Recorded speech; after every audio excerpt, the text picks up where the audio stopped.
네, 방금 소개받은 오종열이라고 합니다. 지금 교수님이라고 하셨는데, 지금은 교수가 아닙니다.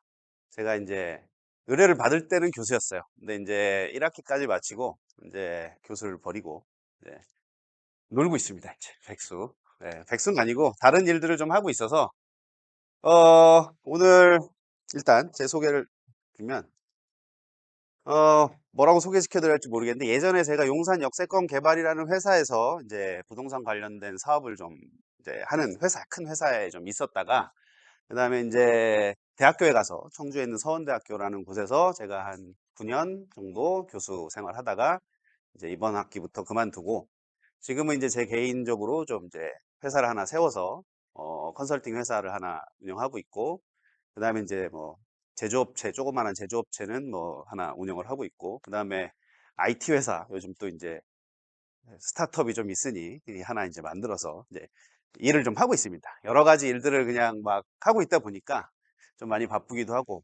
근데 다행히 예전에 안승현 교수님이 저한테 이제 강의를 해달라고 하셨을 때는 좀 세미나를 부탁하셨을 때는 제가 대학에 있을 때 오히려 시간은 많은데 마침 항상 이 시간에 저는 수업이 있기 때문에 수업이 걸려서 못했고 그만두고 났더니 이제 좀 기회가 생겼습니다. 근데 이제 오늘 제가 실은 이 세미나를 준비하면서 제가 뭔가 어떤 준비를 할 때 가장 힘들었던 것 같아요. 왜냐하면 처음에 부탁을 하셨을 때는 그래요. 부동산과 관련된 얘기를 좀 하면 좋겠다라고 해서 좀 쉽게 생각을 했는데 좀 지나서 요즘 임대차 관련해서 뭐 사회적으로 좀 어둡잖아요, 부동산이. 전세 사기나 이런 문제들도 있고 이런 얘기들을 좀 해달라고 하신 다음부터는 이제 머리가 아픈 거예요. 예, 제가 이제 임대 관련된 사업들도 좀 많이 하고 있었다 보니까 내용은 잘 알고 있습니다. 이 시장이 어떻게 돼 있고 전세라는 제도의 본질이 뭐고 이런 사태는 뭐 이미 예견돼 있었던 사태들이고 이제 이런 얘기들을 하는데 그럼 뾰족히 답이 있냐 그러면 솔직히 뾰족한 답이 있는 건 아니니까 당장 그래서 뭐 얘기하다 보니 정치적으로 흐를 수도 있고 머리가 막 되게 복잡했어요. 그래서 좀 뺄 수 있는 건 다 빼고 간단하게 제가 설명은 드리고 근데 여러분들이 혹시 그런 것들에 좀 깊이 있는 관심이 있는 부분이 있으면 중간중간 저한테 질문을 던져주시면 제가 그거에 대해서는 답변을 좀 해드리도록 할게요. 이렇게.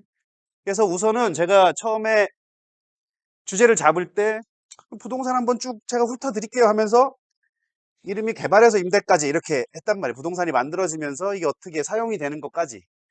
근데 뭐 생각해보니까 1시간, 1시간 반 동안 이걸 다 하려니까 이게 너무 주제가 방대한 거예요. 그래서 일단 개발과 관련된 부분들은 제가 예전에 했던 프로젝트를 좀 간단하게 소개를 하고 넘어가고 그 다음에 임대와 관련된 얘기들을 좀 진행을 해볼게요.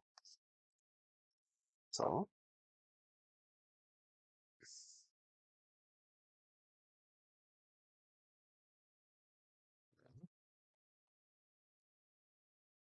제가 예전에 있었던 그 용산 역세권 개발이라는 회사는 뭘 하는 곳이었냐면 그 용산역 일대에 이런 막 개발 사업을 하는 회사였습니다.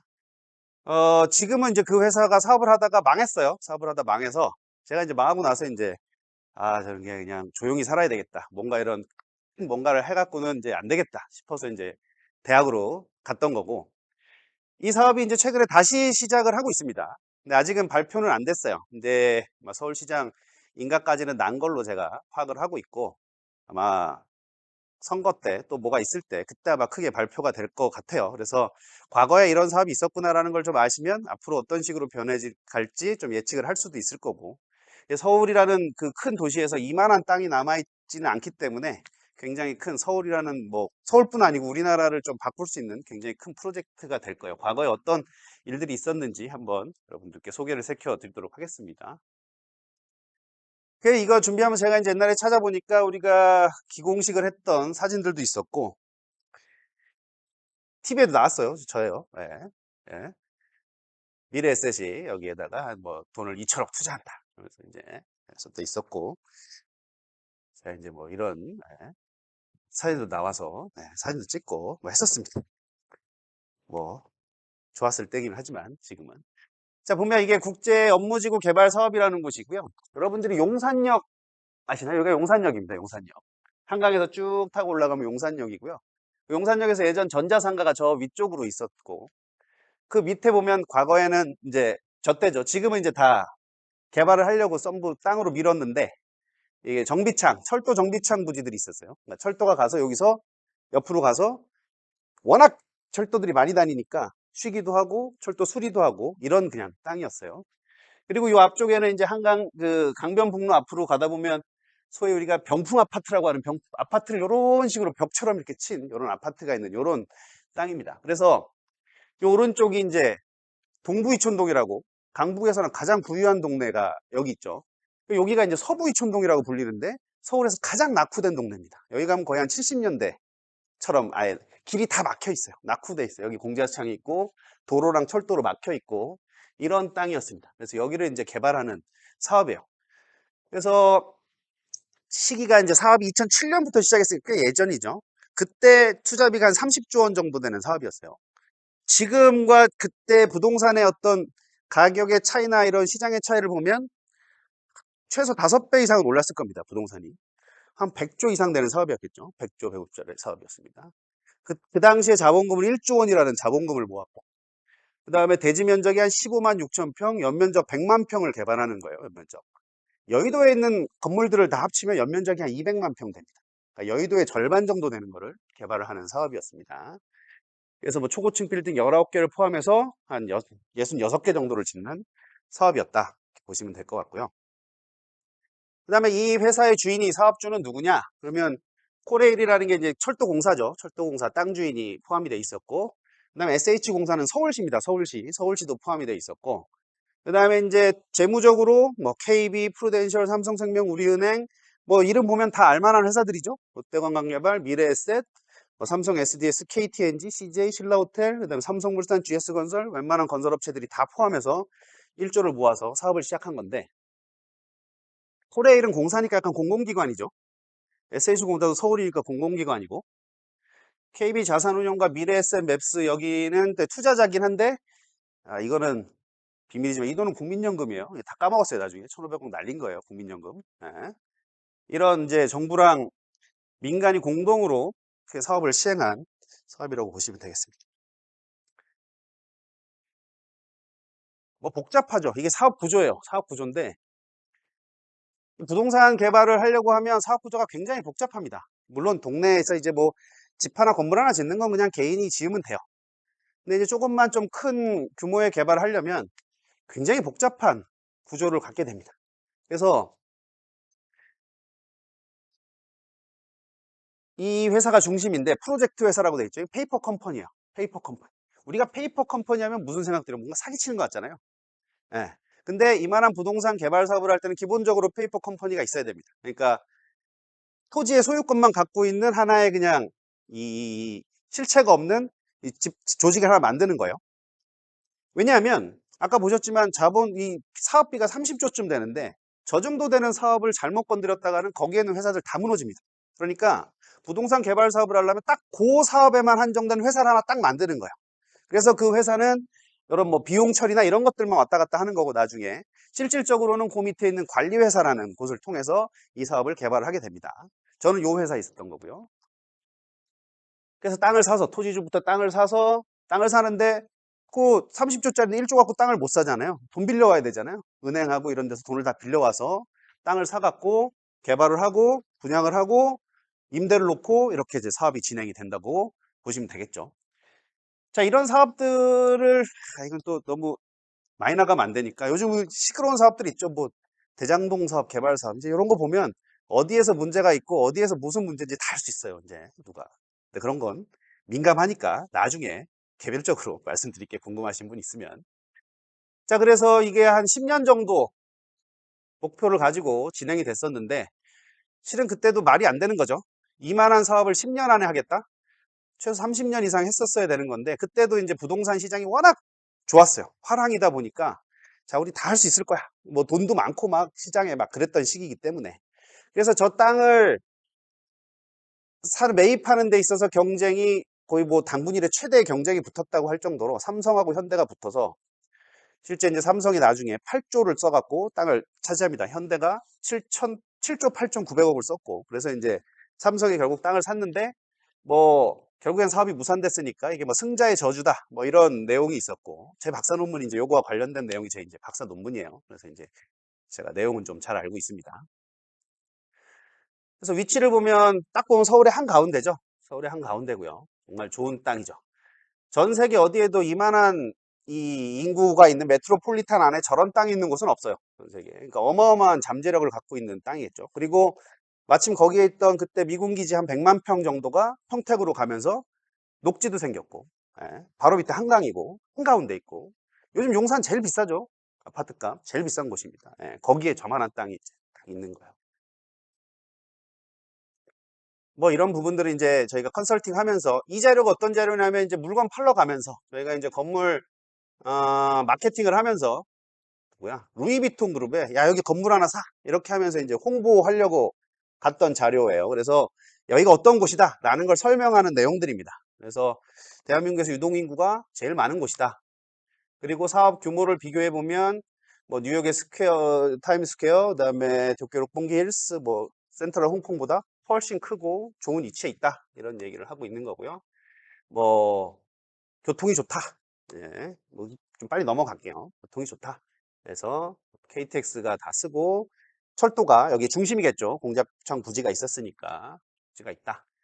내부 순환로도 만들었고요. 그다음에 공원도 이제 미군 부대가 빠져나간 중앙공원, 그다음에 한강공원, 그리고 그 위를 지나가는 철도도 데크로 다 덮어갖고 전부 공원화 시키겠다. 이런 계획들도 있었습니다.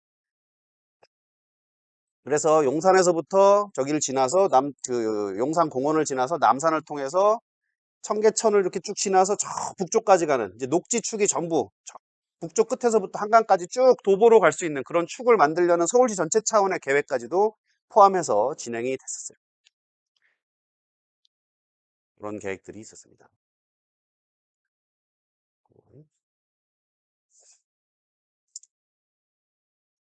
전체적인 계획은 뭐 그 땅을 이런 식으로 좀 잘랐다. 그래서 빨간색은 상업지역, 노란색은 주거지역, 파란색은 업무지역 이렇게 이해하시면 되겠습니다. 이렇게 있고요.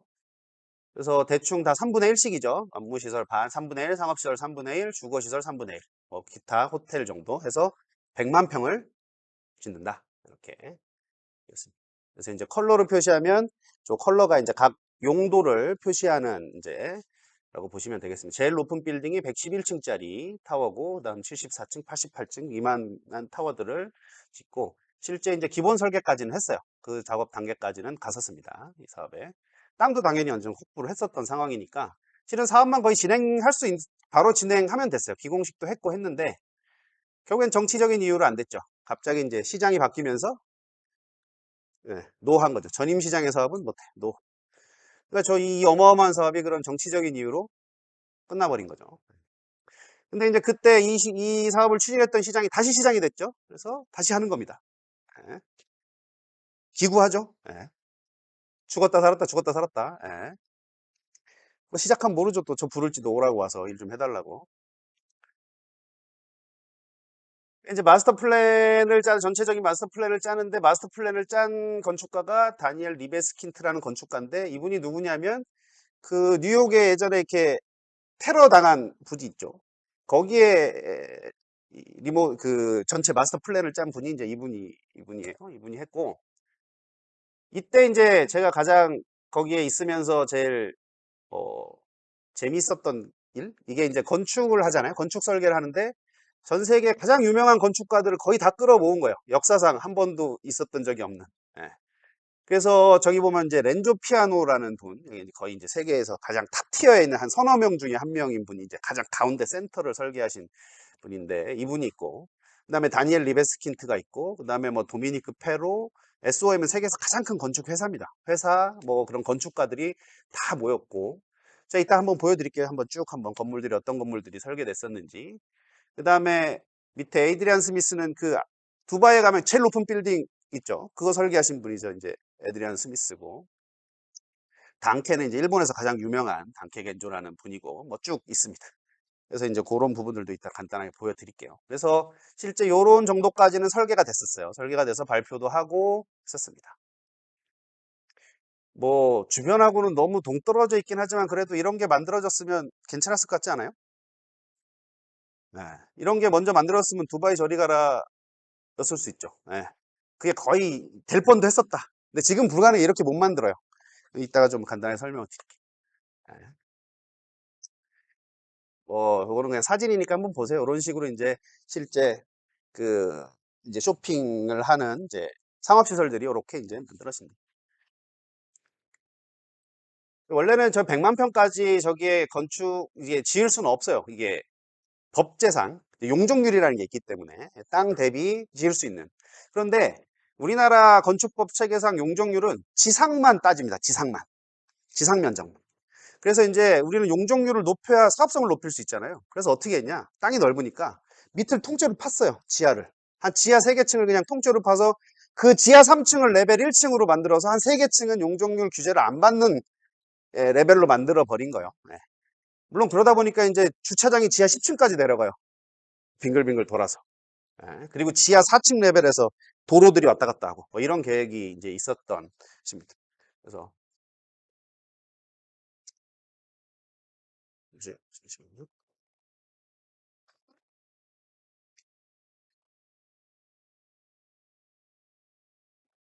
이제 지하 3층까지 리테일을 팠다는 얘기를 이제 하고 있는 거고요. 실내는 뭐 이런 형태로 된다. 뭐 이거 요 정도 하면 크게 이제 제가 요거는 보여드린 것 같고 그다음에 요 자료는 요게 나을 것 같아요. 요게 이제 실제로 그때 저희가 요 건축 설계 발표를 하면서 만들었던 자료들이에요. 그래서 쭉 그냥 간단하게만 한번 요 건물들을 쭉 한번 보여드릴게요. 요게 이제 랜드마크 타워입니다. 트리플 원이라고 이름을 줬는데 랜드마크 타워고요. 이분이 이제 렌조 피아노라는 분이 설계를 했고 뭐 근데 뭐 딱히 건물에 대해서는 뭐 설명할 게 그렇게 많지는 않습니다. 그냥 멋지게 지었다. 예. 그리고 이런 초고층을 지을 때는 실제로 사업성이 안 나옵니다. 너무 건축 비용이 많이 들어서 사업성은 안 나오고 그냥 이게 뭐라 그래요? 이미지적인 네, 이런 전 이제 부분들이 있고. 그래서 이런 데들은 이제 통으로 한 병에는 너무 비싸서 뭐 요 건물이 나중에 실제로 계약까지 가서 4조 원에 계약이 됐는데 건물이 나중엔 요게 이제 쪼개져서 팔립니다. 쪼개져서. 예. 한동이. 요게 이제 전망대 같은 게 있고요. 그리고 이제 이게 보면 요런 그 디자인을 우리가 커튼홀 디자인이라고 하는데 여기도 보면 전부 이제 벽면체가 다 유리죠, 전부. 유리인데 이 유리로 만드는 이유가 생각보다 만들기가 쉬워서 그래요. 밖에서 갖고 와서 그냥 붙이기만 하면 됩니다. 타일 붙이 탁탁탁탁 붙여요. 이렇게 붙이기만 하면 되고 경관도 괜찮고. 근데 문제는 이제 이 타일을 이렇게 붙여놓으면 냉난방에 치명적인 단점이 있습니다. 그래서 이제 이때는 얘네들이 뭐 가져온 그 당시의 신기술은 빛을 따라서 이렇게 커튼이 이렇게 쭉 쳐지게 그러니까 뭐 색깔이 이제 이중으로 이제 되는 뭐 이런 기술들을 가져와서 그런 것들을 해결하겠다 뭐 이런 내용들이 좀 있었고요. 그다음에 이제 하모니 타워가 다니엘 리베스킨트가 지은 건물인데 이 건물 보면 나중에 이제 그 미국의 그 뭐죠? 월드 트레이드 센터 가면 비슷한 건물이 있을 겁니다. 각 그 건축가들은 자기만의 시그니처 디자인들이 있어서 크게 벗어나지 않아요. 비슷한 디자인을 여기저기 저기 다 꽂는다고 이렇게 보시면 될 것 같아요. 그런 건물이 있었고 이분이고요. 여러분들 또 어디 뭐 홍콩이나 두바이나 유럽에 있는 유명한 건축가들은 그분들은 그 꿈이 자기네 나라에서 건축을 하는 게 꿈이에요. 왜냐하면 대부분 유럽에 있는 그런 도시들은 건축 규제가 너무 심해요. 보존이 강하기 때문에 새 건물을 지을 수가 없어요. 그러니까 그 유명한 분들은 다 어디 와요? 홍콩, 대만, 한국, 중국, 두바이 이런 데 가서 전부 건물을 짓는 거야. 그래서 여러분들 그런데 여행하다 보면 이런 비슷한 건물들 보이면 아, 저 사람이 설계했구나 이렇게 보시면 됩니다. 도미니크 페로라는 건축가가 있는데 굉장히 이런 이 껍데기에 이런 입체적인 어떤 이 볼록볼록한 이런 그 입체를 짓고 그래서 이 건물이 블레이드예요. 칼날 건물이라고. 홍콩에도 이런 블레이드 건물이 있고 있습니다. 이걸 지었고 이런 식으로 실제로 우리나라에도 보면 이런 형태로 인면을 지은 건물들이 꽤 있을 거예요. 이제 이분의 보고 이제 카피를 한 거죠. 이런 건물들이 있다. 그다음에 요거는 이제 SOM이라는 세계에서 가장 큰 건축 회사라 그랬죠. 거기에서 지은 건데 저희들 입장에서는 이제 물건을 팔아먹기에는 이런 건물을 지으면 팔아먹기가 너무 힘들어요. 맨 앞에 거를 보면 원으로 졌잖아요. 높게 올라가면 중간에 코어 빼고 나면 팔아먹을 공간이 별로 없어요. 예. 뭐 생선을 잡았는데 뼈가 잔뜩 있고 살이 별로 없는 것 같은 느낌이죠. 이런 것들도 건물이 막 얇고 뭘 하니까 팔아먹기가 힘들어요. 근데 이제 건축 회사를 지으면 뭔가 한 것 같긴 한데 막 보면 전부 이렇게 다 격자가 탁탁탁 지어져서 팔아먹기 좋게 설계를 해줍니다. 이런 식으로 뭐 설계를 해줍니다. 그래서 그렇다 정도만 설명드리고 넘어갈게요. 이건 아카데미 타워인데 일본의 단케 민조가 설계한 건물이고요. 그다음에 아파트 건물이고 요 건물은 오피스텔입니다. 오피스텔이고 80 몇 층짜리 오피스텔입니다. 요게 이제 그 두바이에서 건물을 설계하신 아드리안 스미스가 설계한 건물이고요. 그다음에 요거는 이제 콘돔 이제 센토미늄 콘도 같은 건물이라고 보시면 되겠고 헬무티안이라고 독일의 오스트리아의 유명한 이제 건축가입니다. 네. 그럼 요게 좀 재밌는 건데 여기 스카이워크라고 해서 여기가 이제 커뮤니티 시설이에요. 하늘에서 이렇게 제 조깅도 하고 이렇게 뛰어다닐 수 있는 자기들만의 커뮤니티 시설을 만들었고 요런 블록들이 나중에는 요게 기술적으로 뗐다 붙였다 할 수 있는 그러니까 재건축을 안 하고 만약에 여기가 문제가 있어서 요것만 툭 떼갖고 수리해서 다시 갖다 붙이고 약간 이런 스타일의 기술이었습니다. 뭐 실현은 가능하다고 하더라고요. 그래서 이 건물은 실제로 독일에 가면 있어요. 프랑크푸르트에 가면 이렇게 생긴 건물이 요 건물이 실제로 있습니다. 이렇게 그 스카이 워크를 만들어 놓은 건물이 있어요.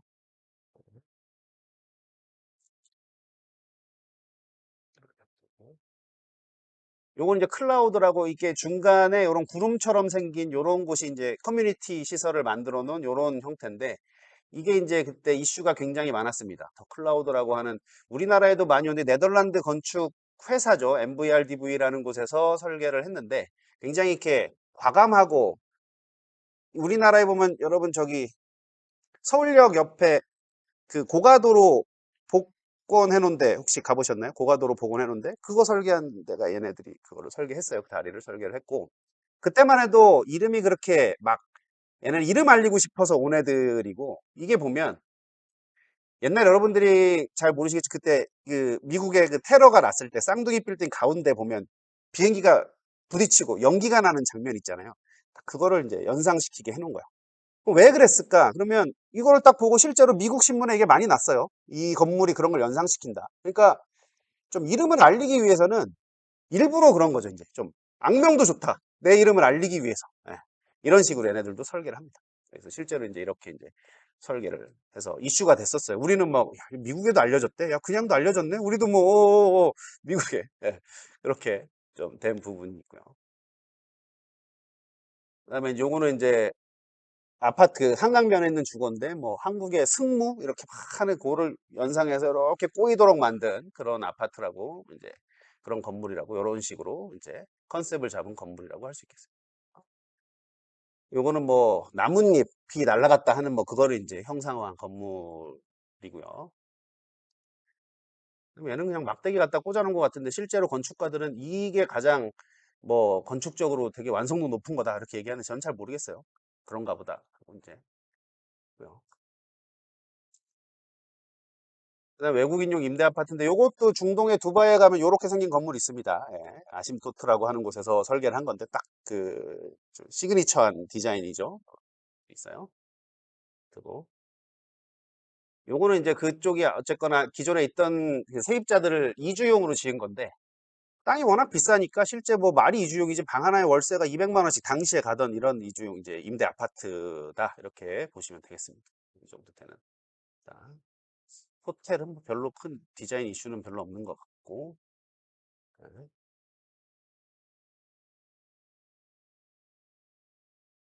그럼 이제 상업시설에 보면 상업시설은 면적이 30만 평인데 여러분 코엑스 가보면 코엑스 지하에 이렇게 크잖아요.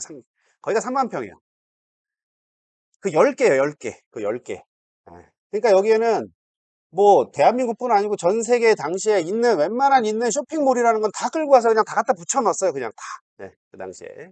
뭐 그렇게 보시면 됩니다. 그래서 뭐 없는 게 없고 뭐 브랜드나 이런 거는 뭐 실제 입점은 해야 되겠지만 뭐 유명한 이제 어떤 상업시설이라고 했던 것들은 다 이제 가져와서 이제 꽂아 놓았다. 이렇게 이제 보시면 돼요.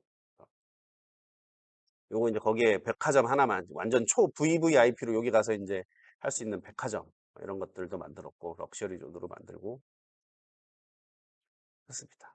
뭐 뒤에 이제 상업시설들은 그냥 지금 같으면 어디서나 볼 수 있는 시설들이에요. 여기저기서 이제 다 볼 수 있는 시설들이 쭉 나열이 돼 있으니까 이 정도 하고 또 소개는 간단하게 마칠게요. 자, 제가 이제 그 앞에 소개를 드린 거는 부동산을 개발하거나 하는 게 이렇게 좀 간단하지 않다. 굉장히 좀 복잡하고 많은 사업 주체가 참여를 해갖고 장기간에 걸쳐서 해야 된다. 저 사업을 하는데 아까 보셨지만 대한민국에서 내노라는 기업 30개가 붙었는데도 결국 사업에 실패했어요. 네. 그만큼 뭔가 부동산과 관련된 사업을 하는 건 쉬운 일이 아니라는 얘기입니다. 굉장히 복잡하고 어려운 일이고 돈만 있다고 되는 것도 아니고. 네. 근데 우리는 어떻게 보면 부동산, 대한민국에서 부동산이라고 하면 대한민국 전체 자산, 국부 자산의 한 70%가 부동산이에요. 개인적으로도 그렇고 국가적으로도 그렇고. 그렇죠?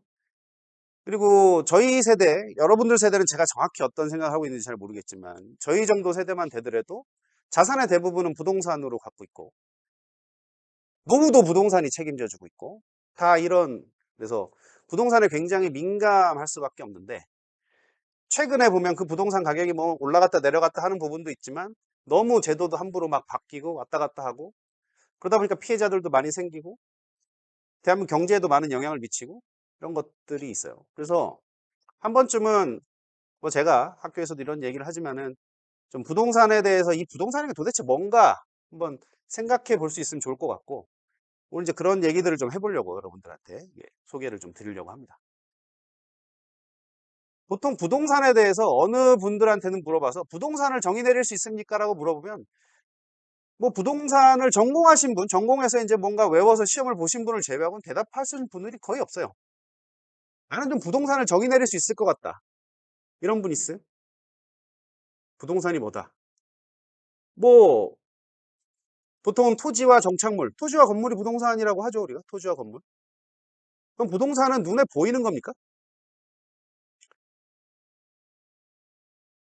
이게 이제 제가 이런 강의들을 부동산 강의를 하면 그 어떤 계층이라고 해야 되나? 이 차이가 커요. 그러니까 좀 연세가 내가 부동산을 좀 갖고 있는 분들은 굉장히 흥미가 많죠. 왜? 내 땅이고 내 거니까. 여러분들 아직 없잖아요. 그렇죠? 그러니까 이제 저게 뭔가라는 생각이 들 거예요. 그죠? 부동산을 예를 들어서 산다 그러면 여러분들 뭘 산다고 생각하세요? 건물은 그렇다 치고 토지를 산다. 그럼 나는 뭘 사는 거예요? 내가 땅을 한 100평 샀어요. 그렇죠? 뭘 산 거예요? 예? 공간을 산 거예요? 공간. 좋습니다. 그 공간은 어떻게 구분돼 있죠? 원래 그어져 있었나요? 누가 그었어요? 정부가? 거기서부터 벌써 막혀요. 우리는. 도대체 토지의 실체라고 했을 때 토지의 실체가 도대체 뭐냐? 답을 못 합니다. 그럼 토지를 소유한다는 게 뭐냐? 그 공간을 소유한다. 그것도 좀 추상적이죠. 그러면 내가 실제로 할 수 있는 건 토지에 내가 토지를 땅을 사면 그 땅에 있는 건 다 제 건가요? 아니에요? 내가 그 땅을 샀어요. 그럼 그 땅을 파면 거기 흙도 있고 돌도 있을 거 아니에요? 그거 내 거예요? 아니에요? 일정 깊이까지만 내 거다. 아, 좋습니다. 일정 깊이까지. 그 일정 깊이가 어디예요? 일정 깊이가. 아, 네, 제가 얘기하는 건 경매에서 딸려오는 게 아니고 내가 땅을 샀어요. 그럼 이제 내가 땅을 딛고 바닥에서 여기 땅이라고 생각해 보세요. 그럼 이 땅에 뭐가 내 거냐 이거죠. 사용할 수 있는 권리? 임대차도 사용할 수 있는 권리잖아요. 그럼 임대차가 소유권이에요? 그럼 사용은 어디까지 해요? 지을 수도 있고 뭘 할 수도 있고 맞아요. 뭐 이제 뭐 그런 것들입니다. 그러면 공간이라고 했으니까. 자, 요즘은 드론들 많이 돌아다닙니다. 내 집에서 이제 탁 해서 누워갖고 이제 이러고 있는데 위에 저 드론이 지나가요. 어떻게 할 거예요? 그 공간에 드론이 떠 있어. 침입죄요? 내 공간이 어디까지? 우리는 그런 것도 모르고 있어요. 그죠? 도대체. 예. 그럼 부동산이 눈에 보이는 거라고 보이지만 실질적으로 눈에 보이는 게 아니에요. 부동산의 구획이 눈에 보여요? 나중에 이제 우리가 이제 뭐 담을 치면 좀 보일지는 모르겠지만 원래부터 선이 그어져 있었던 적도 없어요. 선은 누가 그었어요? 그냥 뭔가 이 사회 시스템이 그은 거예요. 사회 시스템대로 구어진 거예요. 부동산은 순전히 법의 산물입니다. 제도적 산물이에요. 우리가 인식하고 있는 부동산은 실체가 아니라 그냥 제도적 산물이에요. 그래서 부동산을 이해하려면 여러분들이 관련된 법과 제도를 이해해야 돼요. 그렇지 않으면 전혀 부동산에 대해서 이해할 수 없습니다. 네. 나중에 뭐 전세나 임대차도 마찬가지. 다 제도예요, 제도. 사람들이 만들어낸 제도. 그 나라의 그 문화와 역사가 오랫동안 갖고 온 수백 년, 수천 년 동안 쌓여온 제도들이 지금 현재 우리의 눈에 뭔가 있을 것 같다는 부동산을 형상화시키고 있는 겁니다, 이렇게 머릿속에. 예. 근데 그게 몇 가지 우리가 잘못 알려져 있거나 뭔가 이렇게 이해를 다른 방향으로 하고 있는 것들이 있고 그게 많은 문제들을 좀 일으키고 있어요. 그런 얘기들도 많이 해볼 겁니다. 그래서 부동산을 소유한다는 게 도대체 뭘 의미하는가? 쉽게 말하면 사용, 수익, 처분을 한다고요. 사용은 내가 쓰는 거고요. 수익은 빌려주는 거고, 처분은 파는 거예요. 그죠? 그리고 저 권리를 뗄 수도 있어요. 사용권만 가져올 수도 있고, 수익권만 가져올 수도 있고, 처분권만 가져올 수도 있어요. 그 외에도 굉장히 다양한 권리들을 부동산에는 설정을 할 수 있습니다. 우리나라는 법체계 자체가 법에 적혀 있는 것만 되고 다 안 되라는 시스템이에요. 그래서 법에 적혀 있는 것만 할 수 있고, 미국은 반대죠. 미국은 성문법 체계가 아니니까. 법에서 안 되기로 한 것만 빼고는 다 되는 게 미국 시스템이죠. 미국에는 별의별 걸 다 거기다 집어넣어요. 예. 무슨 소유권을 개한테도 줄 수 있어요. 미국은. 변호사만 갖다 붙여놓으면 돼요. 예. 뭐든지 할 수 있어요. 뭐든지 진짜 미국은 부동산이다. 그러면 결론적으로 쉽게 얘기하면 부동산이라는 건 여러 가지 아까 얘기했죠. 사용을 할 수 있는 권리, 건물을 지을 수 있는 권리, 그런 권리들의 집합체입니다. 보이지 않는 권리들의 집합체예요. 더 번들 오브 라이츠라고 합니다. 예. 그 중에서 권리를 하나씩 떼서 팔 수도 있고 사용할 수도 있고 막 할 수 있게. 그게 자유로울수록 부동산의 가치는 많이 높아지겠죠. 예. 상세도 일종의 그 권리를 떼갖고 한 거죠. 준 거죠. 예. 그렇게 보시면 됩니다. 좋습니다. 그러면 부동산의 가격은 어떻게 매겨질까요? 뭐 우리 아파트가 비싸다, 땅이 비싸다, 뭐 전세가 얼마다, 시세가 얼마다 이런 얘기는 막 돌아다니는데 부동산의 가격은 도대체 어떻게 매겨질까요? 우리 가격 매겨지는 거 배웠잖아요. 수요와 공급, 보이지 않는 손. 그렇게 될까요?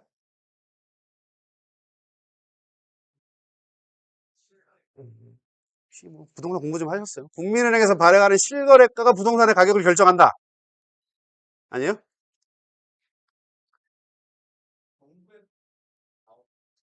그냥 실거래가를 공개하도록 정부에서 이제 정했죠. 왜? 정부에서 정했어요. 실거래가는 정해졌는데 나는 집을 판 적이 없어요. 그럼 내 집의 가격은 어떻게 매겨요? 내가 매겨?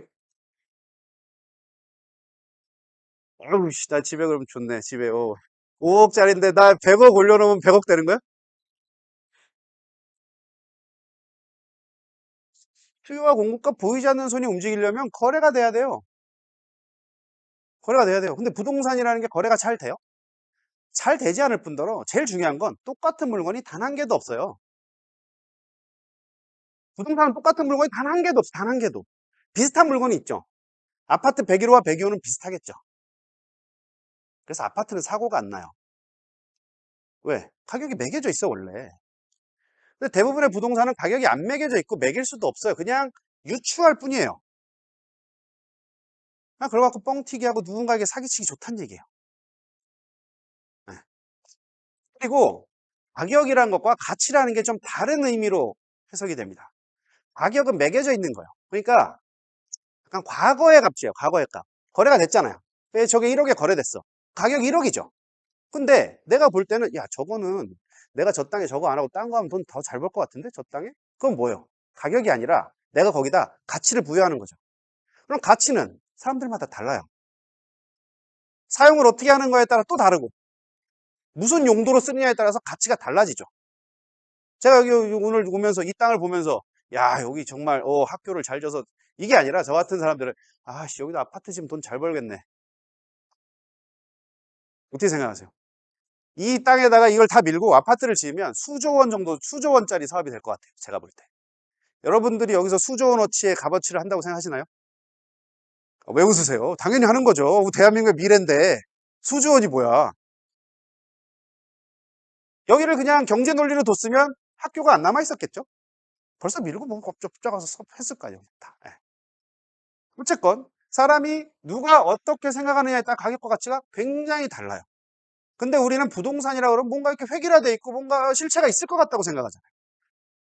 그런 감을 잡아야 된다. 이런 거죠.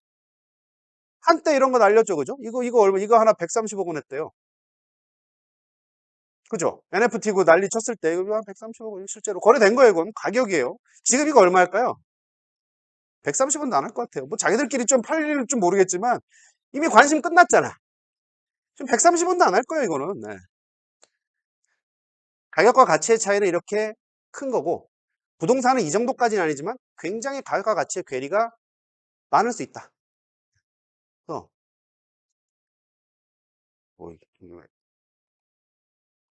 잠시만요. 슬라이드가 아니었구나. 이렇게 있었구나.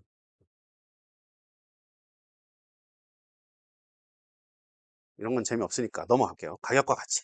대신 하나만.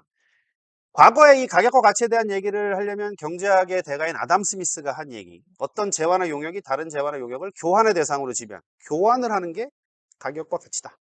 같은 가치가 있는 것들을 서로 교환을 하겠죠. 그게 경제의 기본인 거고. 그런데 부동산은 저게 안 되잖아요. 저렇게 가격이 안 만들어져. 부동산의 가치를 어떻게 정의를 내렸냐? 어빙 피셔 교수님은 이제 실제로 이제 부동산학을 이제 뭐 이렇게 창시 하여튼 선구자예요. 장래에 기대되는 편익을 현재 가치로 환원한다. 이렇게 얘기를 했어요. 앞으로 그 부동산이 나에게 가져다줄 경제적인 가치 혹은 그 사람 경제적인 가치를 현재 가치로 환원해라. 이게 부동산의 가치 아니냐? 과거가 뭐가 중요하냐 이거죠. 과거에 거래가 됐든 안 됐든 지금은 전혀 중요하지 않은 거죠. 과거에 이 땅이 비쌌는데 갑자기 옆에 무슨 쓰레기장이 들어왔어요. 그럼 그 부동산은 가치가 없어지는 거잖아요. 과거에는 버려둔 땅이었는데 옆에 갑자기 지하철이 들어와요. 어떻게 돼요? 날라가겠죠. 그럼 과거의 값이 무슨 소용이 있어요? 부동산에. 서로 틀린 말은 아닙니다.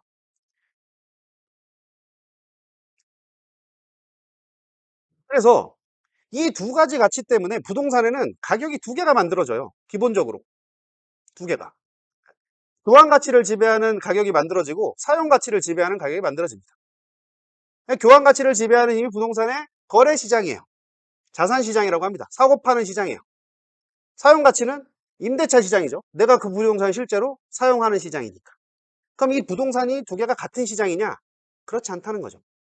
근데 우리는 같은 시장으로 보고 있죠. 부동산 가격이 오르면 임대료도 당연히 오르는 거 아니냐? 뭐 비슷하게는 가겠죠. 근데 시차도 분명히 있을 거고 그 나오르는 경우도 다를 겁니다. 저는 세종시 살고 있는데 아직도 세종시는 집값 전세 가격이 집값의 반도 안 돼요. 40%밖에 안 돼요. 근데 어딘가에 문제가 되는 곳들은 전세가가 집값의 120%, 130%죠. 자, 이거 어떻게 설명할 거예요?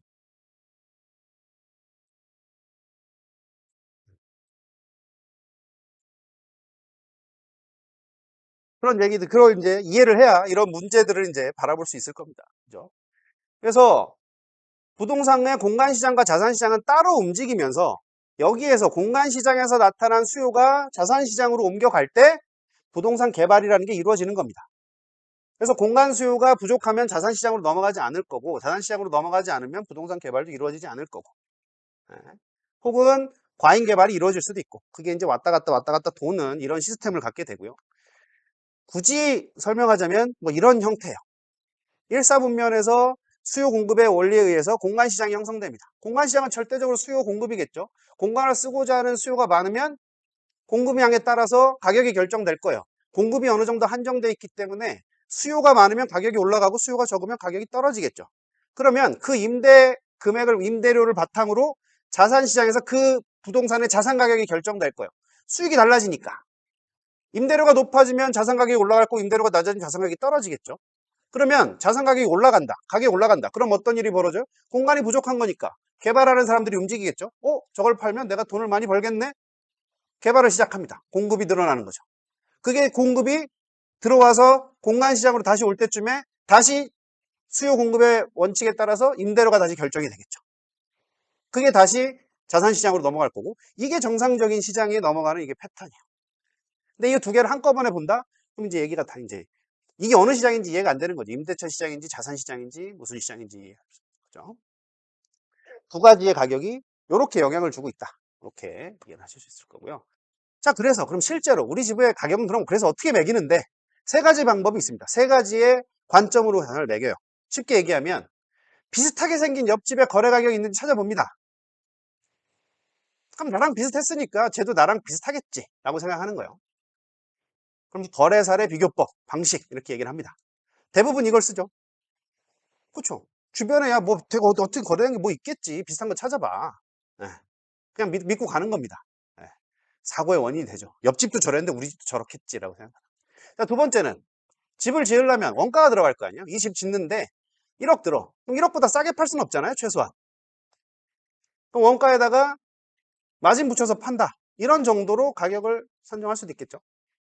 방식이. 세 번째는 앞으로 이제 그 집을 만약에 임대를 준다고 했을 때 임대료가 들어오는 것과 그 집이 나중에 팔렸을 때 비싸게 팔릴 수도 있고 싸게 팔릴 수도 있겠죠. 그런 예상되는 금액을 현재 가치로 환산하면 그게 내 집값이다. 이렇게 판단할 수도 있을 겁니다. 그죠? 네. 그래서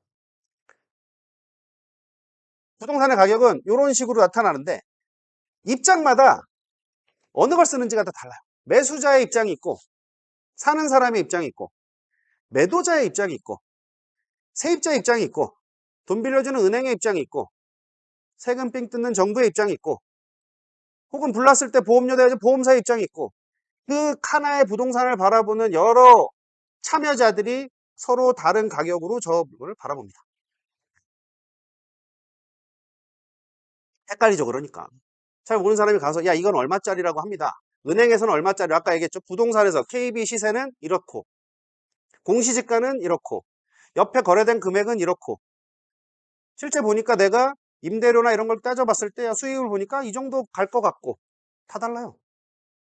다 다릅니다. 가격은 다를 수밖에 없고 그럼 대충 가격을 어떻게 매기냐? 여러분들은 카이스트에 있으니까 제가 이런 거 수식을 좀 가져왔어요. 이해하기 쉽게. 뭐 별거 아닙니다. 연간 저렇게 임대료가 쭉 들어온다 그러면 저거를 1년씩 1년씩 1년씩 할인할 줄 알죠? 이제 할인하는 거예요. 할인해 갖고 등차 수요를 쭉 등비 수요의 합공식이죠. 등비 수요의 합을 쭉 내면 쉽게 얘기하면 어떤 할인율 분의 수입, 그 해의 수입 1년이면 1년, 월이면 월 이렇게 따지면 그 부동산의 자산 가치가 된다. 예를 들어서 1년에 2천만 원 버는 자산이 있는데 건물이 있는데 뭐 할인율이 5%다. 그러면 곱하기 20 4억짜리다. 이렇게 계산한다는 거예요. 쉽게 우리는 일상적으로 쉽게 이렇게 계산한다. 이렇게 쉽게 계산하면 좋겠는데 자, 부동산의 가격이 어떻게 만들어지냐면 이걸 설명하려는 건 아니고 복잡하다는 거예요. 앞에 나와 있는 요 R분의 A에서 저 R값만 알면 부동산 가격 금방 구해낼 수 있을 것 같잖아요. 저 R값을 구해내는 산식들이 여러 가지 산식이 있는데 기본적으로 뭐 이런 것들도 쓰고 은행에서 막 쓰는 겁니다. 뭐 여러분도 뭐 외계어처럼 돼 있잖아요. 그렇죠? 환원율이 뭐고 자기자본 수익률에 부채 비율에 상환율, 감채기금, 저당상수 이런 것들을 가지고서 부동산의 가치를 거래가 안 됐으니까 가치는 판단을 해야 되겠는데 뭔가 이론이 있어야 될 거 아니에요. 이게 그 이론인 거예요. 네. 자, 그래서 제가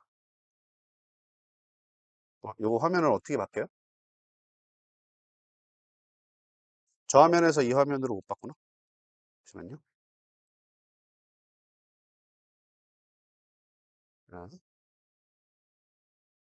제가 급하게 그냥 엑셀 하나 만들었어요. 요 거기에 있는 숫자들을 이런 식으로 해서 집어넣어 볼게요. 부동산의 가격과 가치가 어떻게 바뀌는지를 한번 숫자로 보여드리는 게 제일 확실해서 제가 보여드리는 거예요.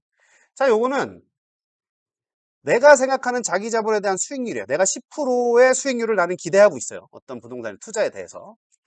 자, 요거는 론 투 밸류라고 부채 비율입니다. 내가 은행에서 얼마만큼의 부채를 쓸 건지 기본적으로 부채 없이 부동산을 사지 않잖아요. 부채를 쓸 건지에 대한 비율이고 요건 이자율이고요. 내가 이자를 줘야 되는 거고 요거는 돈을 빌렸으면 30년 동안 상환한다. 이런 얘기예요. 30년 상환을 기준으로 내가 돈을 빌렸고, 자, 내가 5년 후에 5년 보유하고 팔 거다. 이런 계획을 갖고 있고, 한 5년 후에 한 20%쯤 오를 거다. 라고 나는 기대를 하고 있어요. 그리고 단수익이 한 1,000만 원쯤 되는 자산이 있습니다. 그럼 이게 도대체 이런 자산이, 가상의 자산 하나 설정해 볼게요. 이게 얼마냐 이거죠. 이게 얼마냐. 자, 지금은 대출이 없어요. 대출 없이 생돈 내 돈으로 다 산 겁니다. 100% 돈을 주고 살 거면 내가 연 10%의 수익률을 하기 위해서 이거는 1억 4,870만 원을 주고 사면 내가 10%를 벌 수 있다. 이런 의미로 이해하시면 돼요. 간단하죠? 자, 그러면 여기다가 이제 이걸 바꿔볼게요. 그럼 대출을 껴보겠습니다. 대출 한 50%만 껴볼까요?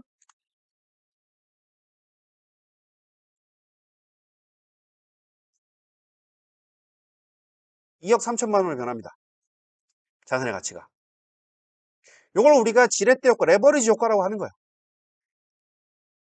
대출을 끼면 1억 얼마짜리가 2억 3천만 원이 되는 거예요. 자, 더 올려볼까요? 90% 빨리빨리 올릴게요. 4억 2천만 원이 돼요.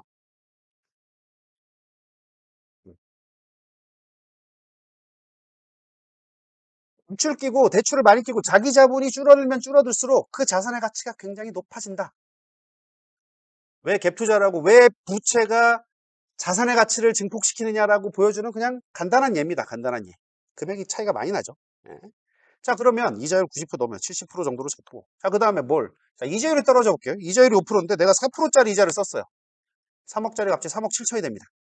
이자율 1% 떨어졌더니 자산 가치가 얼마가 늘었어요? 20%가 늘어났어요. 은행에서 대출이 1% 떨어진다. 지금 금리가 높고 낮다고 아우성을 치죠. 그냥 이렇게 보시면 돼요. 이게 금리 1% 차이가 자산 가치가 20% 30%씩 왔다 갔다 하는 거예요. 한 3%, 한 번만 더 떨어뜨려 볼까요? 한 3% 정도로만? 네, 4억 5천, 5억이 됩니다. 부동산 가격이 어느 날 자고 눈 뜨고 났더니 1억, 2억 몇 프로 오르는 건 그냥 이런 이유예요. 부동산에 투자를 하는 소위 꾼들은 어떻게 해요? 싼 이자 어떻게든 구해갖고 와서 남의 돈 빌려갖고 쭉 사는 거예요. 근데 이거는 어디서 만든 이론이냐? 미국에서 만든 이론이에요. 전세의 개념은 없어요. 그냥 월세에 대한 개념이죠. 월 한 1,000만 원쯤 벌 때 은행에서 돈 빌려서 내 돈 계산해서 투자하면 이런 형태가 나온다. 전세는 여기서 설명할 수가 없어요. 네. 왜? 예를 들어, 전세도 설명은 가능하죠. 90%, 80%. 보통 우리나라에서는 뭐 전세를 무갭 투자, 뭐 한 100%, 100%, 약간 사기치는 그런 물건들은 수익률이 무한대죠. 플러스가 나면 내 돈이 들어가지 않았기 때문에 수익률이 무한대요.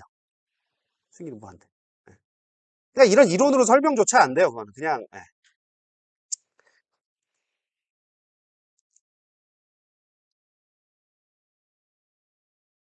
그래서 뭐 그 인식을 여러분들이 뭐 보셔야 할 건 아니지만 이렇다. 부동산 가격이 만들어지는 원리는 그냥 이렇다. 그래서 금리라는 게 굉장히 중요하고 부동산 가격이 대출 조건에 결국에는 금리가 어떠냐, 그 다음에 시중에서 자금을 얼마나 쉽게 대출할 수 있느냐에 따라서 부동산 가격은 결정된다는 거예요. 수요 공급으로 결정되는 게 아니에요. 따라서 정부가 돈 쉽게 풀면, 부동산 부양하겠다고 돈 풀고 금리 낮추면 가격 올라가는 거예요. 이해되시죠? 그래서 정부에서 LTV 잡겠다, DTI 잡겠다, 뭐 이런 얘기 하잖아요. 지금 LTV를 완화해라, DTI를 완화해라, 이런 얘기 들어본 적이 있으실 거예요. 엄청난 차이를, 부동산 가격이 뭐 왔다 갔다 하는 거죠. 어마어마하게 왔다 갔다 하는 이런. 그래서 뭐 전세 사기 당한 분들한테 뭘 하냐, DTI를 완화해 주겠다, 뭐 LTV를 완화해 주겠다. 그게 금융 조건을 완화해서 그 자산을 만약에 네가 인수하면 가치를 높여주겠다. 이게 정부의 정책 중에 하나인 거예요. 별거 아닌 정책인 것 같지만 꽤 강력한 정책입니다. 자, 그런 상황을 보고 우리나라 이제 아까 본 건 일반적인 임대차에 대한 개념을 본 거고, 전세에 대한 얘기를 한번 해볼게요. 네. 그럼 전세는 임대차 제도로 이해를 하고 계시죠? 보통 임대차라고 합니다. 임대차. 전세가 임대차잖아요. 그죠? 네. 근데 뭐 과거에 보면 실제로 임대차예요. 우리나라의 역사를 보면 뭐 고려 시대에 와서 뭐 조선 시대에는 아주 일반화된 임대차가 전세였어요. 조선 시대. 예. 이게 이제 일본에서 온 관습 조사 보고서에 보면 일본이 우리나라를 점령했을 때 야, 한국이라는 나라가 뭐 하는 거야? 볼 때 그렇게 적혀 있어요. 다만 임대차가 막 많지는 않았겠죠. 그 조선시대에는 인구 이동 자체가 힘들었잖아요. 이동을 할 수가 없으니까 거의 뭐 큰 의미는 없었던 자료인 것 같고. 실제로는 조선 후기에 이제 뭐 강화도 조약이 체결된 후에 이제 막 항구들이 개방되고 인구가 막 왔다 갔다 하니까 인구가 막 이동이 되니까 갑자기 주택이 부족할 거 아니에요. 그러니까 여러 가지 임대차 제도가 나왔고 기존에 있던 전세 제도가 그대로 비슷하게 임대차 제도로 활성화됐다라는 기록이 있어요. 그리고 지금의 임대차 전세도 저거와 비슷해요. 그러니까 야 우리가 원래 역사적으로 갖고 있던 게 넘어온 거 아니냐 이런 인식이 있고 뭐 그렇게 틀린 말도 아니죠. 익숙한 거죠. 저런 임대차에 익숙한 거예요. 그리고 그러다 보니까 우리나라가 처음으로 법을 만들 때 그런 전세권 자체를 민법에 넣어서 우리는 전세권이라는 게 존재한다. 아예 법으로 박아준 거예요. 그리고 심지어 81년에 주택임대차보호법을 통해서 전세를 굉장히 강력하게 임차인을 보호하기 위한 법들을 만들기 시작했죠.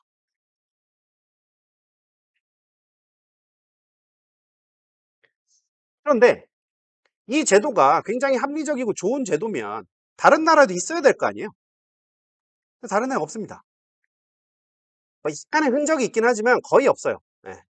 우리나라에만 남아있고 아직도 활성화가 되고 있어요. 왜 그럴까? 한번 따져보는 거죠. 왜 그럴까? 원래 뭐 임대차에는 순월세, 보증부 월세, 준전세, 전세 뭐 이런 구분이 있어요. 완전 전세. 이 전세는 주택담보시절이 없던 시절에는 우리 모두한테 윈윈인 시스템이었어요. 왜? 정부는 뭘 해야 돼요? 주택을 빨리빨리 공급했어야 되잖아요. 예전에 우리 한참 개발할 때. 우리나라는 어마어마하게 빨리 개발된 나라입니다. 그러면 서울이라는 도시가 어떻게 개발됐냐면 쉽게 얘기하면 한 30년 동안 하루도 안 빼놓고 서울역에 800명이라는 인구가 떨어졌어요. 외부에서 30년 동안. 그 800명씩 떨어지는 인구의 집들을 다 해결했어요. 서울은 저 도시가 만들어진 거. 네. 그럼 서울의 주택 문제가 어땠겠어요? 매일 800명이 들어옵니다. 800명이. 매일 와갖고 집을 찾아요. 당연히 어떤 우리나라에는 집을 짓는 것부터 분양 임대차가 발전할 수밖에 없겠죠. 굉장히 빠르고 다양하게 발전한 거고 그런 시절에 저 전세 제도는 굉장히 유용했던 제도인 거예요. 은행이 발달하지 않고 금융이 발달하지 않았기 때문에 자금을 끌어들일 수가 없는데 전세라는 제도를 이용함으로써 한 번에 큰 자금을 끌어들여서 자꾸 집을 지을 수 있게 됐던 거예요.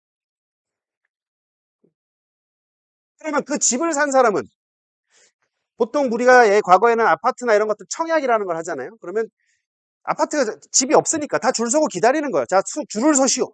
청약 통장을 쓰면 줄을 서는 거예요. 자, 너 1번, 2번, 3번, 4번 줄을 쭉 세웁니다. 먼저 온 사람 순서부터. 그럼 저 뒤에 있는 사람은 내 줄 올 때까지는 계속 기다려야 되는데,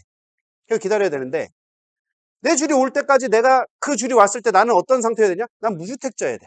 집이 가진 적이 없어야 저 집을 받을 수 있어요. 그 집만 받으면 프리미엄이 생겨서 뻥 튀겨서 나는 이제 집주인도 되고 돈도 벌 수 있어. 이거 어떻게 해? 무주택자로 남아 있어야 돼. 집을 이미 갖고 있는 사람은 어때요? 이미 갖고 있는 사람은 자 이제 계약금 내고 중도금은 돈이 좀 있으니까 내요. 그 다음에 어떻게? 잔금 치료해. 잔금 처리해줘요. 잔금은 은행 같은 데서는 다 빌려주니까 전세 받아서 잔금 치르고 그 돈으로 또 딴 거 사러 가고 딴 거 사러 가고 계속 이렇게 가는 거고. 자 세입자 분양받고 싶으면 세입자는 어떻게 해야 돼요? 실제 주택 수요자인데 자 이게 지금 집이 3억이긴 한데 전세가 한 1억 5천이래. 그럼 반값에 나는 그 집에 살 수 있잖아요. 1억 5천. 반값에 살 수 있어. 주거비용 통인데 3억짜리 집에 사는 거야. 1억 5천 내고. 그 돈 날라가는 것도 아니죠. 그리고 누가 그 집 깔고 앉아 있잖아. 도망가지도 않잖아. 담보잖아. 손해본 사람이 아무도 없는 거야. 세입자는 싼 돈에 좋은 집 살고 집주인은 빨리 그거 유동화 시켜갖고 딴 데 투자해갖고 돈 벌고 정부는 그걸로 주택 쫙쫙 짓고 괜찮죠? 이게 전세 이게. 그러니까 우리나라에서 굉장히 빠르게 발전한 겁니다. 전세가 굉장히 확산을 한 거예요. 그래서 결국 보면 이게 임대차전이냐 정부에서 뭐 이런 제도를 한 게 아니죠. 그냥 개인 다 개인이 주고받은 거예요. 너 이 집에 들어와서 야 1억 5천 내고 살아. 알았어. 1억 5천 내고 살게. 2년 후에 돈 돌려줘. 내 나가면. 대신 어차피 나는 어디선가 월세를 내고 살아야 되니까 그거 안 내고 담보 깔고 앉아서 살고 있는 거야. 가장 발생적인 사금융이에요. 사금융. 금융 시스템이에요. 돈 주고받는 서로. 예. 임대차라고 보면 근본적으로 이거 말이 안 되고 불합리한 거예요. 내가 5억짜리 집을 사서 3억에 임대를 줬어요. 정신 나갔죠? 그럼 2억에 대한 기회비용은 어디 간 거예요? 합리적이지 않아요. 기본적으로 시장에서 만들어질 수 있는 제도가 아니에요. 그냥 이 경제학적으로 만들어질 수 있는 제도가 아니에요.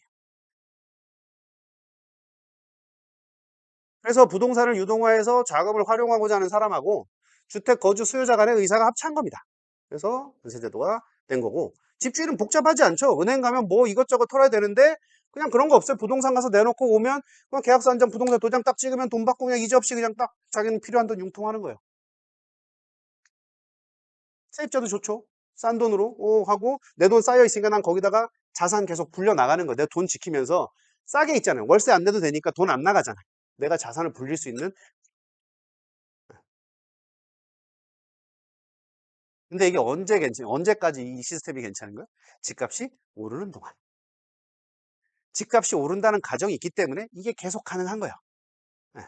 이게 계속 가능한 거예요. 왜? 집주인은 내가 그 돈으로 빨리 다른 데 집을 투자해서 또 돈을 벌기 때문에 전세금 적게 받아도 상관없어요. 내가 그 아까 앞에서 우리가 수익률을 따져봤죠. 그 수익률이 뭐 임대차 월세 몇 푼 받아서 오는 수익률에 별 상관이 없어. 빨리 딴 데 가서 또 집 사서 태야 집값 오르면 1,000만 원, 5천만 원, 막 1억씩 버는 거야.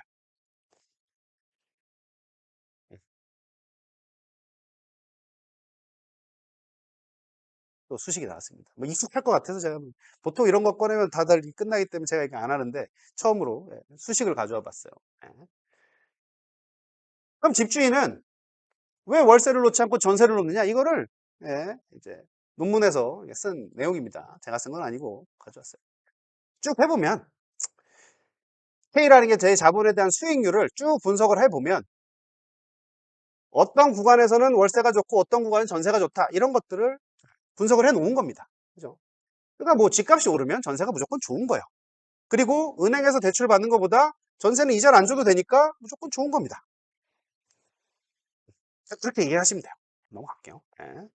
뭐 이렇게 뭐 복잡한 식을 가지고서 막 분석을 하는데, 그래서 제가 요것도 간단하게 하고 왔어요. 필타집에 조금 다른 개념으로 보는 거예요. 요게 전월세 전환율이라는 개념이고, 요게 전세 비율이에요. 이 세타가 대출 비율, 세타가 대출 비율이고, T가 전월세 전환율, 그 다음에 뭐 베타가 주택가격분의, 그러니까 이게 대출 비율이고, 요게 전세금 비율이에요. 여기 이제 대출 비율이고, 합치면 이제 제가 이제 99%를 일단 세팅을 해서 내 돈은 1%만 내는 거라고 세팅을 해 놓은 거예요. 예. 그러면 뭐 요건 보통 일반적인 그냥 비율들이니까 수익률이 450%가 나옵니다. 내 돈을 1%만 냈기 때문에. 예. 자, 이걸 내 돈을 한 10% 넣는다고. 안 돼. 잠시만요.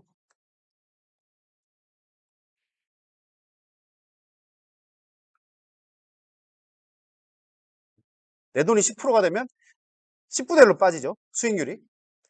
내 돈이 줄면 줄고 남의 돈이 많으면 많을수록 계속 난 수익률이 높아지는 거야. 그렇죠. 자기 자본 수익률은.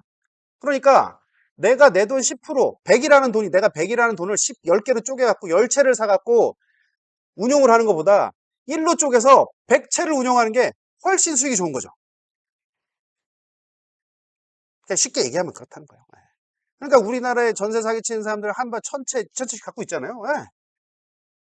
이론상으로 집값이 조금만 올라주면, 한 5%만 올려주면, 기대상승률이라고 했죠. 앞에 본 기대상승률 5%만 올라주면, 1년 5%만 올라주면, 예. 나 1%씩 넣고서, 심지어는 1%도 안 넣는 사람들도 있죠. 대부분은 0%, 0%.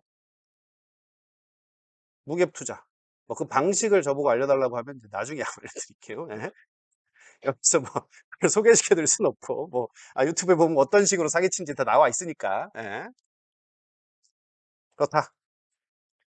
전세를 놓는다. 뭐 이렇게 하면 제가 이제 그래서 전세를 놓는다. 자, 그래서 다시. 예. 자, 그러면 이제 더 와서 전세보증금이라는 게. 그럼 전세보증금은 도대체 집값과 전세보증금에 있어서 보증금은 도대체 어떻게 결정이 되냐? 과거와 지금은 굉장히 좀 다른 양상으로 나타나고 있습니다. 원래 결국 자금의 수요 공급에 따라서 결정이 되겠죠. 전세 공급 보증금이라는 것도 자금에. 그러니까 전세 자금이 많이 돌면 전세 자금, 전세 보증금이 높아지는 거고, 전세로 쓰여지는 돈이 많아지면, 적어지면 적어지는 거예요. 예. 자, 그러면 예를 들어서 주택 가격이 상승하고 있어요. 막 상승기예요. 그럼 어떤 일이 벌어질까를 한번 논리적으로 추정을 해보는 거예요. 예. 상승하거나 상승할 것으로 예상이 되면 전세 가격은 어떻게 되냐? 올라가는 게 아니라 안정화됩니다. 아까도 말씀드렸지만 저런 상태가 되면 집주인들은 뭐 해야 돼요? 빨리 유동화해서 빨리 다른 데 투자를 해야 돼. 그러니까 전세를 막 높여서 나 안 받아. 빨리 높은 사람이 전세가 들어올 때까지 기다리지 않아요. 그래서 신도시 같은 데 가보면 집값은 비싼데 전세값이 싸요. 앞으로 신도시는 집값이 올라갈 거로 예상이 되잖아요. 그러니까 빨리 사야 돼. 근데 들어와서 사는 사람의 수요는 적어. 전세값이 안정화. 싸요. 하다가 경기가 안 좋아집니다. 경기가 좋아졌다 이제 안 좋아지겠죠. 경기가 안 좋아지면 이자율이 하락을 할 거고 주택 가격도 하락을 하겠죠. 그리고 주택 가격이 하락하고 앞으로도 떨어질 거라고 예상하면 어떻게 될까요? 집을 사겠다는 사람이 줄어들겠죠. 안 사요. 그러니까 집을 못 사는 사람은 계속 못 사는 이유가 그거예요. 자, 집값이 오르면 야 저거 너무 비싸진 것 같은데 못 사. 집값이 떨어지면 야 앞으로 떨어질 거야 못 사. 안 사요. 안 사면 어떻게 돼요? 집을 안 사니까 전세로 들어가려고 하겠죠. 전세값이 올라가요. 집값은 그대로인데 다시 전세값이 올라갑니다. 비슷하게 만나는 거예요. 이때 뭐가 나요? 사고가 나는 거예요. 지금만 난 게 아니라 과거에도 계속 똑같이 났어요. 주기적으로. 집값이 안 오르면 전세 사기가 납니다. 사고가 나요. 근데 그게 그 전까지는 어떻게 해소가 됐냐? 일단 많지도 않았고 생각보다 뭐 조금 이슈가 되긴 했지만 다시 어느 정도 지나면 정부가 또 부양을 해서 집값을 올려요. 다시 벌어지겠죠? 또 해결이 돼요. 또 만나고. 네. 그런데 어느 순간부터 우리나라가 이제 저성장 국면으로 이제 접어들면서 이제 집값이 이제 예전같이 이렇게 안 하고 이렇게 가다가 또 갑자기 이제 금리나 이게 정부가 부양책을 쓰면 확 올라가고 막 이런 일들이 이제 벌어지기 시작하는 거고. 자, 그래서 그건 나중에 얘기할게요. 이렇게 됩니다. 그러면 저 상태가 됐을 때, 원래 저 상태가 됐을 때 두 가지의 루트가 있어요. 자연스러운 루트가 있고 자연스럽지 않은 루트가 있습니다. 원래 자연스러운 루트로 가면 주택 가격과 전세 가격의 차이가 축소가 되겠죠. 축소가 돼요. 그러면 전세 사는 사람도 불안하잖아요. 그럼 전세를 하지 않고 뭘 해요? 월세를 가겠죠. 집을 사진 않으니까. 예. 집주인도 마찬가지예요. 이자는 떨어져 있는데 전세 받아봐야 별 볼 일 없어요. 어디 은행에 넣어봐도 돈도 안 되고 하니까 월세를 선호합니다. 월세가 늘어나요. 월세가 되면 주택이 이제 어떤 일이 벌어져요? 아까 앞에서 봤듯이 그 월세 받는 금액에 따라서 이 투자 상품이 됩니다. 이게 월세가 얼마가 나오니까 이게 이자율이 얼마고 수익률이 얼마고 하니까 이 집값이 얼마가 되겠네. 이렇게 해서 집값이 이렇게 만들어져요. 예. 그래서 일반적인 부동산 시장 상품으로 갔었으면 전세가 자연스럽게 사라졌을 거예요. 벌써 한 2번 정도 그런 기회가 있었어요. 근데 우리나라는 그 길로 가지 않고 다른 길로 간 거죠. 전세가율이 상승하니까 일단 아우성을 칩니다. 사고도 좀 났죠. 그러니까 전세는 싸잖아요. 전세가 아무래도 월세보다 싸단 말이에요. 자, 서민 주거를 위협하고 있어. 막 떠들어대죠. 왜 어떻게 해요? 표 받아야 되니까 서민의 주택을 지원한다는 이유로 전세 보증금을 정부에서 지원해주기 시작했어요. 예전엔 사금융이었잖아요. 내가 이 사람과 나와 돈을 주고 빌리는데 내가 정부에서 돈을 빌려서 이 사람 돈 빌려줄 이유는 없잖아요. 그냥 내 돈이면 빌려주고 이자 받고 하는 관계였지. 근데 이제는 어떤 일이 벌어요? 이거를 임대차 제도로 보니까 전세가 올랐어? 알았어. 정부가 싸게 돈 빌려줄 테니까 니네 전세 편하게 들어가. 이렇게 간 거야. 대출해주지. 심지어 그 금액에다가 정부가 보증도 서줘요. 얼마까지? 감정가의 100%까지. 주택가격 100%까지 정부가 보증도 서줬어요. 자, 이제 어떤 일이 벌어져요? 쉽게 전세를 얻을 수 있어요. 그냥 돈 빌려갖고 보증도 서는 나중에 돈 받을 뛸 일도 없는데 그냥 부르는 대로 주고 들어가는 거예요, 전세를.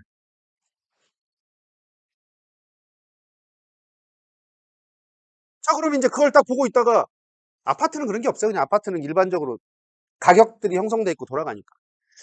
길 가다 보면 여러분 그런 생각이 집을 막 이렇게 다가구들 막 이렇게 막 빌라나 이런 거 잔뜩 짓고 있는 거 보면 저게 팔릴까? 저게 과연 될까? 이런 생각 혹시 해본 적 없으세요? 안 될 것 같잖아요. 이걸 이용하는 거예요. 네. 일단 집을 지어요. 그 다음에 어떻게 해요? 거래되는 사례가 없잖아요. 거래 사례가 없으니까 어떻게 해요? 가격을 뻥튀기를 합니다. 그 가격을 누가 뻥튀기 해줘요? 뭐 감정평가사, 중개사 뭐 이런 사람들이 이제 해서 가격을 뻥튀기를 해요. 그럼 이제 정부가 그 감정가만큼 대출해 주잖아요. 보증도 해주고 세입자를 구해요. 팔고 가는 거죠. 네. 이 구조를 만들어 준 거예요. 정부가.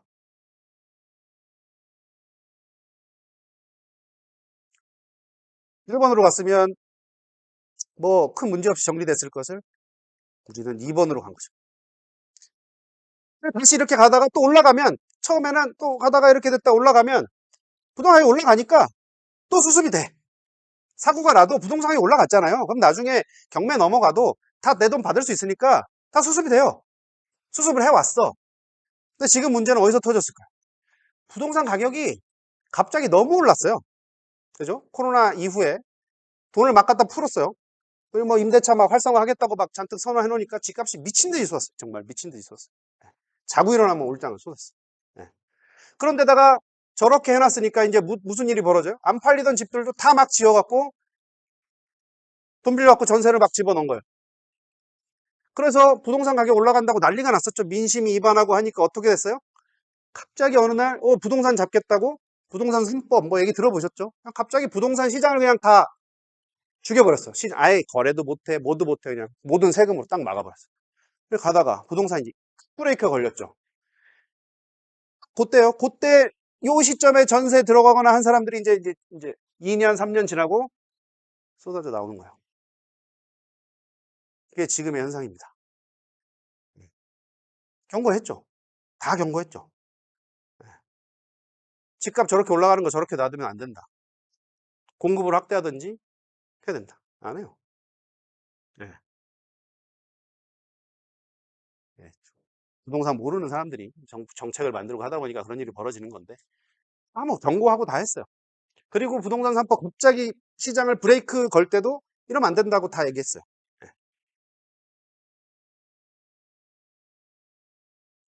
그래서 첫 번째 주택담보대출이 나중에 등장했어요. 은행에서 은행이 이제 금융이 좀 활성화가 되면서 주택담보대출을 딱 그러니까 전세가 줄어들었어요. 그래서 그때 이제 전세가 소멸되나? 그랬는데 경기가 안 좋으니까 그때가 뭐 모모 정부 때 뭐 빚내서 집 사라 이런 거 한 것처럼 전세를 통해서 부동산 부양을 시키기 시작했어요. 전세 자금을 대출해 주기 시작했어요. 그러니까 은행도 돈 대출, 전세도 대출, 부동산이 쫙 올라가겠죠. 그럼 경기가 좋아진 것처럼 보입니다. 왜? 건설 경기 막 뚝뚝뚝딱 하니까 건설이 진행되면 채용 뭐 사람들은 돈이 풀리니까 경기가 잘 돌아가잖아요. 이렇게 선거철마다 벌어지는 일이에요. 네. 그래서 다시 그걸 막으니까 또 쭉 떨어져요. 네. 그래서 다시 올라가니까 그래서 그때 저 장부 다음 정부에서는 자 이때 전세를 그때 잘했어요. 전세를 좀 없앨 수 있겠다. 그러면서 여러 가지 월세로 전환하기 위해서 정말 모든 정책이 다 이제 월세로 바꾸는 정책으로 싹 바뀌었어요. 싹 바뀌었어요. 그러다가 갑자기 정부가 바뀌고 좀 지나서 뭐 이를 하다가 코로나 오고 나서부터는 다시 돈이 풀리니까 거의 다 죽어가던 전세가 갑자기 폭발적으로 늘어나 버린 거죠. 예. 손 쓸 수 없을 정도로. 그래서 보증 사고가 난 건 다 정부에서 부담을 해야 되는 거고 뭐 말이 좋아 정부지 우리가 부담하는 거 불출점 다수가 그냥 부담하는 거 정부 돈은 다 우리가 부담하는 거예요. 예. 미래 세대가 부담하는 거고 그냥 세금 내는 사람들이 부담하는 거고 그나마 보증 못 쓴 사람들은 그냥 뭐 자기가 부담을 해야 되는 상황이 와버린 거죠.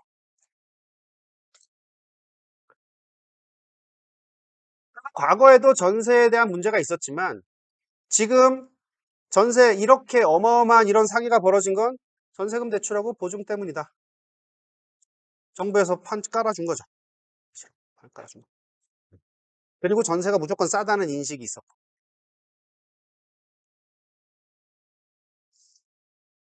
예전부터도 뭐 38년, 66년 뭐 계속 있습니다. 1982년, 1990 몇 년도에도 있었고요.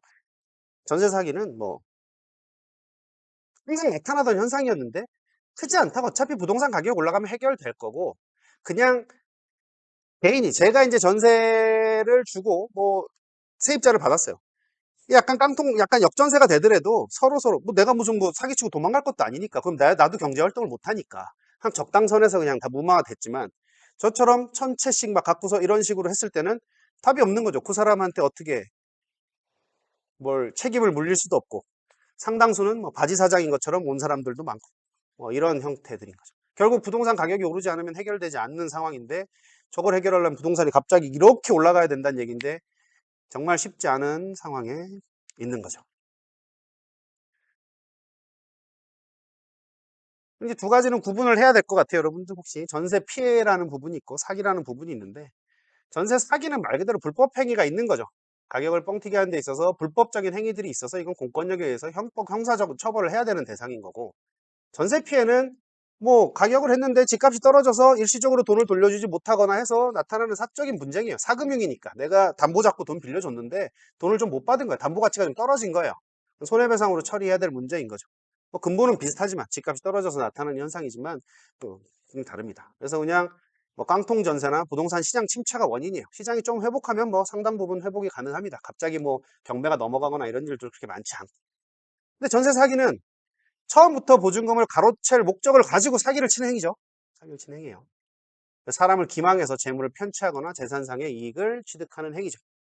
그래서 기본적으로 부동산 가치보다 보증금도 높고 심지어 금융도 선순위로 이제 은행 대출도 들어가 있고 이런 부분인데다가 앞서 이제 시세 파악이 어려운 신축 다중주택을 중심으로 쭉 벌어진 게 전세 사기다. 거기에 이제 보증 사고가 2022년까지 1조 원이 넘었는데 아직 시작도 안 했을 거니까 저 금액은 이제 뭐 눈덩이처럼 불어날 거고 뭐 허그가 버틸 수 있을지 좀 무너지면 저 다 국민 세금이에요. 저기 세금 다 들어가야 됩니다. 네. 저 보증회사들 한 번 무너진 게 아니야. 매번 벌써 여러 번 무너졌어요. 무너지면 이름 바꿔 또 나오고 이름 바꿔서 또 나오고 하는 거예요. 부실만 끌어안고. 예. 그래서 저도 못 빼먹으면 바보다 이런 소리 하죠. 업계에서는. 예. 저는 빼먹지는 않았어요. 전 너무 이상하게 보지 마세요. 그래서 뭐 혹시 모르시는 분이 있을 수도 있으니 대충 이런 구조입니다. 예. 주택 건설을 했는데 이렇게 건설이니까 다 이런 다가구 뭐 이런 것들 지었어요. 다 줬어요. 안 팔릴 거 아니에요. 그러면 이제 어디 컨설팅들을 부릅니다. 소위 이제 업계 양아치들 불러요. 예, 그럼 막 전화 돌리죠. 아 여기 뭐 이런 게 있고 뭐 해서 뭐 사은품 드리고요. 돈도 페이백 해드리고 뭐 해요. 예. 전세 맞춰요. 금액 전부 다 보증해 준다고 하니까 전세 다 맞춥니다. 그러면서 거기에 누가 껴요? 이제 공인중개사들이 낍니다.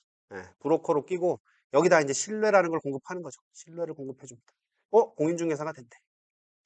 근데 보통은 뭐 대부분의 공인중개사 그렇다고 생각하시지 마시고 절대 그런 건 아니고 뭐 대부분 주택 건설사 딸이 뭐 공인중개사였거나 약간 이런 케이스들이에요. 예. 그다음에 이제 보증과 관련해서는 담보를 뻥튀기 하죠. 그때 이제 감정가 사가들이 직접적으로 이제 할 수 있으니까 뻥튀기를 합니다. 그분들이 다 그런 게 아니에요. 가담하는 분들이 있는 거예요. 이제 몇 분씩. 은행이나 이런 금융사들도 어차피 같은 한패예요. 어차피 자기들은 선순위니까 어떻게 되든 상관없어요. 자기가 설정해 놓은 담보 가치만큼만 딱 자기는 돈 빌려주고 난 모르겠다고 끝나는 겁니다. 네. 문제 정부는 생각이 없죠. 알지도 못하고 표 팔아야 되고 표 받아야 되고 하니까 거기다가 돈과 보증을 잔뜩 지원을 해준 겁니다. 여기저기 굴러다니 이제 바지 사장들 데려다가 이 판을 짜는 거예요. 이 판을 구조를 짠 거예요. 그래서 저 사람들에게 다 책임을 물어야 되겠죠. 여기 있는 사람들에게 다 책임을 물어야 됩니다. 누가 몇 프로를 책임을 져야 될지는 저도 잘 모르겠지만 그 자동차 하는 그 한 무슨 변호사님 모시면 이 사람 몇 프로고 몇 프로고 해줄 수 있을 것 같은데 그런 분이 있으면 그죠? 요즘 아마 그죠? 생성형 그죠? AI에다 IM을 넣으면 다음 단어가 신뢰가 뜰 거예요 아마 확률적으로 그죠? 저게 깨지면 사기가 되는 거죠. 저게 깨지면. 자, 그럼 도대체 피해자들은 우리는 도대체 뭘 신뢰했을까? 여기서. 그죠? 다 그렇겠죠. 남의 막 시세보다 싸다고 하니까. 다른 사람들도 다 그렇게 해요. 그죠? 공인중개 저희가 책임져요. 문제 생기면. 정부에서 보증하는데 뭐가 걱정이야. 심지어 등기부도 확인했어. 사기 치려고 마음먹으면 당할 방법은 없습니다. 내가 뭐 몰라서 당했다 이렇게 생각하실 필요는 없고 다만 좀 공부는 해야 됩니다. 부동산이라는 게 그렇게 간단한 물건이 아니에요. 금액도 단순하게 가벼운 금액이 아니지만 굉장히 복잡하게 법과 제도로 아주 오랜 기간 동안 이렇게 쌓이고 쌓인 일종의 뭐 상품이기도 하고 그렇습니다. 그래서 여러분들이 이제 아직은 사회 초년생 하니까 틈을 내서 항상 공부를 해 두셔야 돼요. 어차피 여러분들의 자산은 또 결국 부동산에다 묻어야 되거든요. 우리나라가 될지 어느 나라가 될지 모르지만 아마 상당수의 자산은 부동산에 묻으셔야 될 거예요. 빨리 공부할수록 빨리 쌓일수록 여러분들의 지식이 이제 늘어날 겁니다. 자, 그래서 해결책은 뭐 부동산 가격이 오르면 되죠. 다 해결됩니다. 모든 게 모두가 행복해집니다. 부동산 가격이 오르면. 근데 그걸 또 폭탄을 돌리는 거죠. 폭탄을 돌리는 거예요. 누군가 다시 사야 되는데 지금은 살 사람이 만만치 않습니다. 쉽지 않습니다.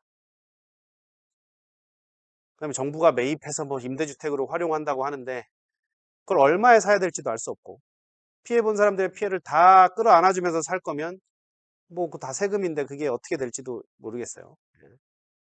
결국 불특정 다수의 돈으로 이제 해결을 하는 거죠. 그러니까 딱히 해결책이 쉽지 않은 것도 사실입니다. 그러니까 뭐 집단적으로 소송을 잘해서 어떤 책임이 있는 곳을 정확하게 증거를 잘 찾아갖고 그 책임을 물어서 뭐 손해배상을 계속 잘 청구를 해 나가는 방법밖에는 혹은 이제 말씀드렸지만 정부에다가 이제 이런 요구를 하는 거죠.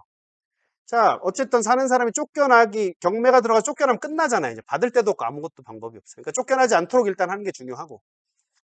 그래서 최대한 저렴한 가격에 있는 분이 그 돈을 살 수 있게 해주고 싸게 저리로 장기로 돈을 좀 빌려줄 수 있으면 정부에서 빌려주면 뭐 돈 찍어내면 되잖아요.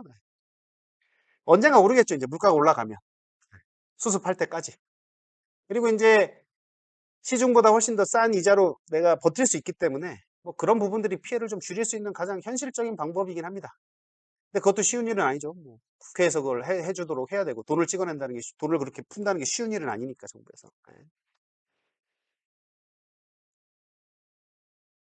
아무튼 뭐 좋은 답이 있어서 제가 답을 드리면 좋겠지만 뭐 답을 드리기는 좀 쉽지 않은 게 저도. 그래서 내가 이거 듣고 뭐 자료도 만들고 뭐 할 얘기는 저도 정말 많아요. 뭐 이게 뭐 누구의 잘못이고 뭐가 있고 어떻게든 뭐 케이스 바이 케이스로 가면 뭔가 이렇게 해결할 수 있는 좀 더 뭐 이런 것들도 있고 뭐 이런 거 하지만 뭐 그거를 뭐 일일이 제가 하나하나씩 말씀드리기는 쉬운 일은 아닌 것 같고. 다만 저도 이제 임대주택 쪽에서 많이 있다 보니까 이런 부분들을 좀 알려드릴 수 있을 것 같아서 나름대로 이렇게 좀 정리를 해봤습니다. 그래서 오늘 제가 드릴 말씀 여기서 정리를 하고 뭐 여러분들 궁금한 거 있으면 좀 질문을 받도록 할게요.